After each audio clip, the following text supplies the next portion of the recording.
So what I talk about is the physics of life, as you know from our past discussions. It's this craziness. Dr. Bob, this is the Master E podcast. We're visiting in Vermont with Dr. Bob in his lovely home. Chaotic home. See, the basis of Ilya Prigogine got the Nobel Prize in 1977. He created a field of physics called far from equilibrium thermodynamics. And in that field, flowing energy organizes matter and creates things that from a conventional perspective would be impossible because they'd be too statistically improbable. Like, for example, life. You know, the conventional view is somehow magically DNA accidentally formed over time. Mm-hmm. And accidental mutations have created the evolution of everything, including humanity. Well, unfortunately, or actually fortunately, that's nonsense. Because flowing energy has a creative nature, and it forces changes that allow for increased complexity, such as seen in the human brain. And it turns out that vertebrates first evolved the CB1 receptor, and unlike all the bullshit that the experts in the scientific community talk about, which is all nonsense. I mean, it's true, but it's meaningless because it's all about regulating energy flow and the balance between carbohydrate metabolism, which makes energy efficiently and has allowed for the evolution of the human brain. So CB1 regulates the electron transport system.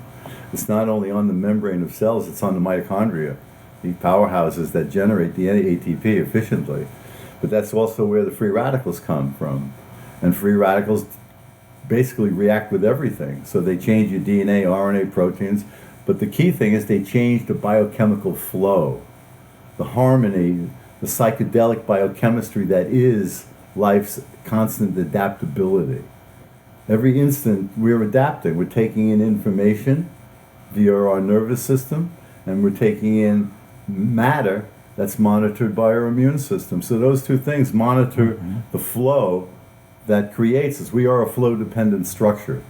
And from the Prigoginian point of view, that flow-creating organization is what creates life and creates evolution. It's not an accident.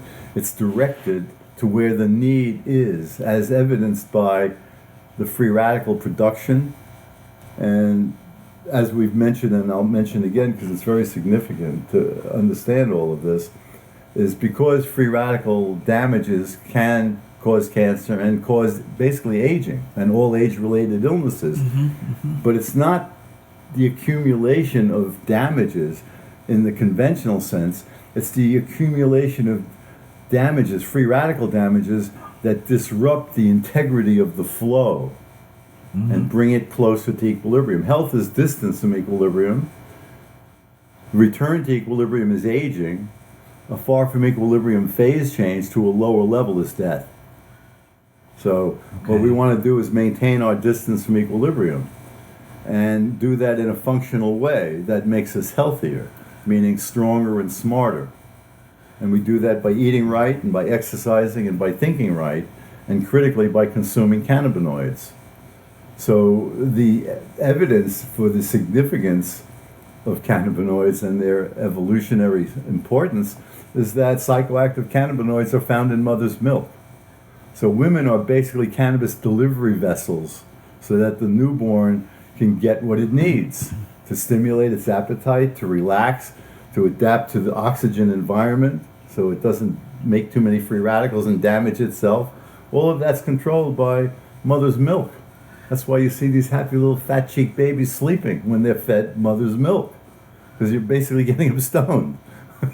Starting them off properly. And then we have these idiot governments of the world that don't understand how life works, guided by scientists who don't understand how life works, and doctors. They are nothing more than, for the most part, functional as this is my job. My job is to dispense these pharmaceutical pills that have no scientific foundation based on FDA studies that are stupid to begin with. I mean, why would you try to get a magic compound and a magic dose? Keep talking. That is going to work for everybody. Everybody's different. The pot doc, Dr. Bob Melamede. Hello. Dr. Bob Melamede. The pot doc, Dr. Bob Melamede. We are all pot people because without our endocannabinoid system, we wouldn't be here because our brain couldn't function efficiently enough to maintain the organization that characterizes humanity.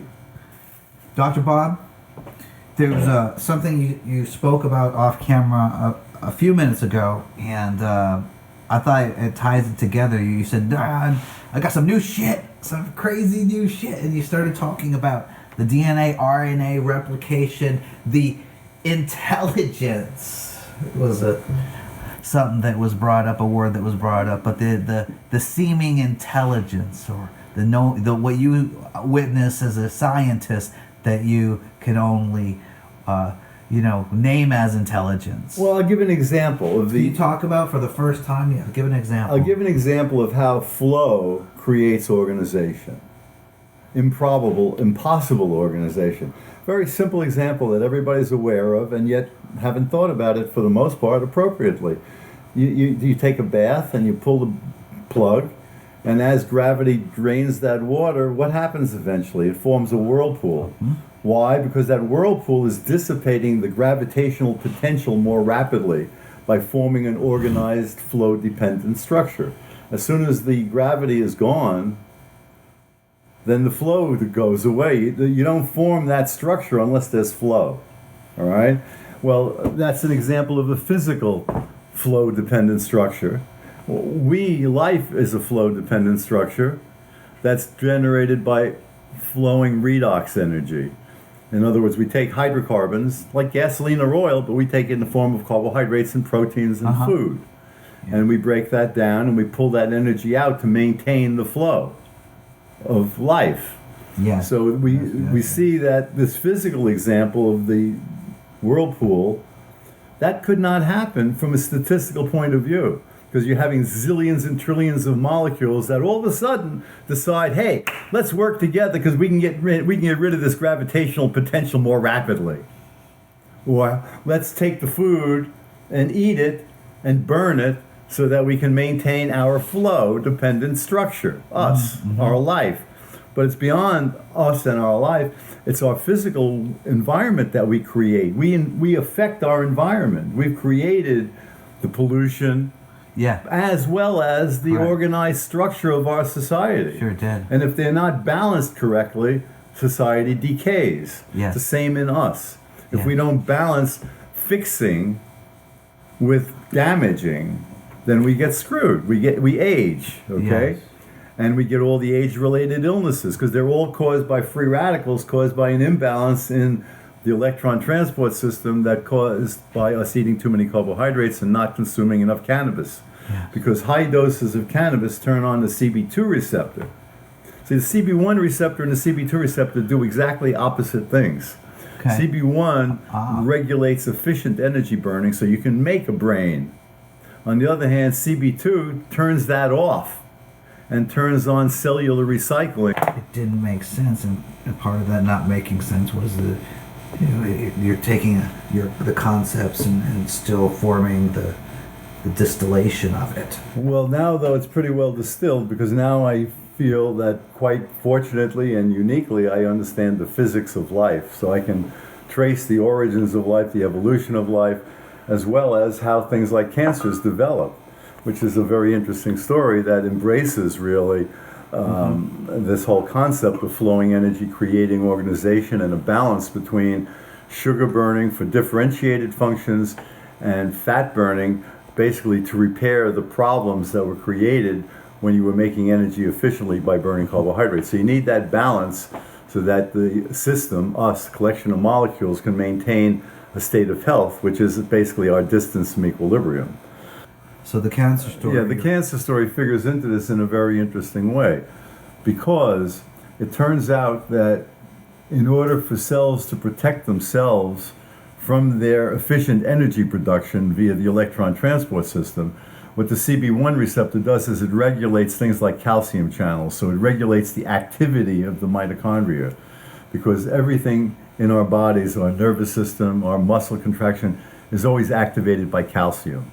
So what we can do is we can withdraw calcium and put it in our bones, or we can release calcium and use it to activate things. And when we put it in our bones is when we burn fat and when we turn on the recycling, which is why it's important for women once they reach menopause and lose their estrogen, which turns on fat burning, to fix themselves. They have to now do other things dietarily to turn on fat burning to compensate. Otherwise, they'll lose their bones, and they'll become more susceptible to cognitive dysfunction and heart disease and all the stuff that males are normally, more susceptible to, because we don't make the estrogen in a sufficient level to give us the protection. Right. So it turns out that because free radicals damage DNA and cause these aging problems, what we need to do is regulate that. And we regulate it in the differentiated mode by antioxidants, and vitamin C and D and E and all of these things. But we actually turn on the fat burning mode to really resurrect things. And it turns out that our CB2 receptor does that. So our brain is full of CB1 because we need efficient energy to power the brain. Efficient energy, okay? But it's dangerous energy because if you get a head injury, then those damages explode, free radicals, which then cause nerve death, all right? So you want to be able to turn on fat burning, and your cells do that in your brain because they can burn ketones instead of sugar. And they go back and forth to protect and by recycling. And it turns out that when a cell is replicating its DNA, when it goes into what's called S phase of the cell cycle, there are different biochemical characteristics, all right? G0, the cell is doing whatever it's doing, or doing nothing. But if it's going to differentiate and to turn into something, it's got to up its energy production, that's G1. And then when there's enough energy, if the cell's going to divide, it then will go into S phase. But when it goes into S phase, what it does is it turns off the electron transport system, because it can't afford to make all those damages when the DNA is naked, replicated. That makes sense. All right? So it turns on an inefficient process known as aerobic glycolysis, which also goes by the name Warburg, the Warburg effect, because Otto Warburg in 1928 discovered that cancer cells are very acidic and that they like sugar. Well, why do they like sugar? Because they're burning sugar inefficiently in order to protect themselves from making too many free radicals if they burned it efficiently.